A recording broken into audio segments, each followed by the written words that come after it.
London में Pakistani high commissioner नफीस जकरिया का कहना है किसी भी वाक़े के बाद पाकिस्तान पर इल्जाम लगाना भारत की आदत है। भारत ने दरख्वास्त के बावजूद पुलवामा हमले के सबूत फराहम नहीं किए।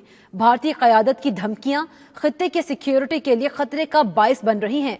वो रूसी टीवी से गुफ्तगू कर रहे थे, आइए देखते हैं।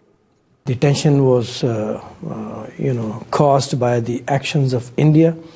There, after the Pulwama attack, they immediately blamed Pakistan without any investigations, as they always do.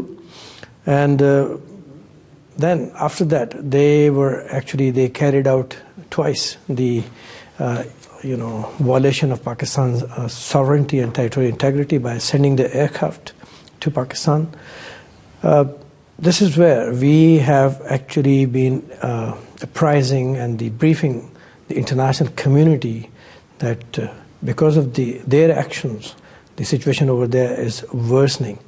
And our Prime Minister was very candid in conveying a message that, we want peace in the region, and he offered twice cooperation in investigating the Pulwama attack for which they were blaming Pakistan. And he asked that if you have any credible evidence, please share with us so that we could take action against those people who you allege that they are involved. Secondly, he also offered dialogue so that the contentious issues could be addressed and the tension between the two countries could be lessened. India did not respond to any of our offers, the Prime Minister's offer.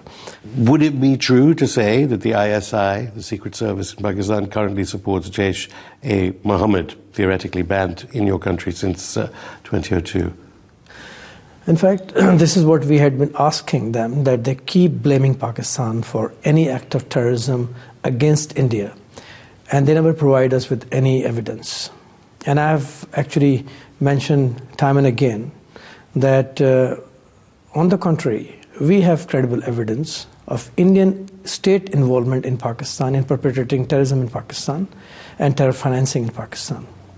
I would give you the example. India supporting Al-Qaeda and Taliban-linked groups in Pakistan's borders? No, it's not me who's saying that. We have captured one of their commanders, serving commanders, Kulbhushan Yadav from Balochistan, who confessed Indian involvement in perpetrating terrorism in Pakistan, in terror financing in Pakistan.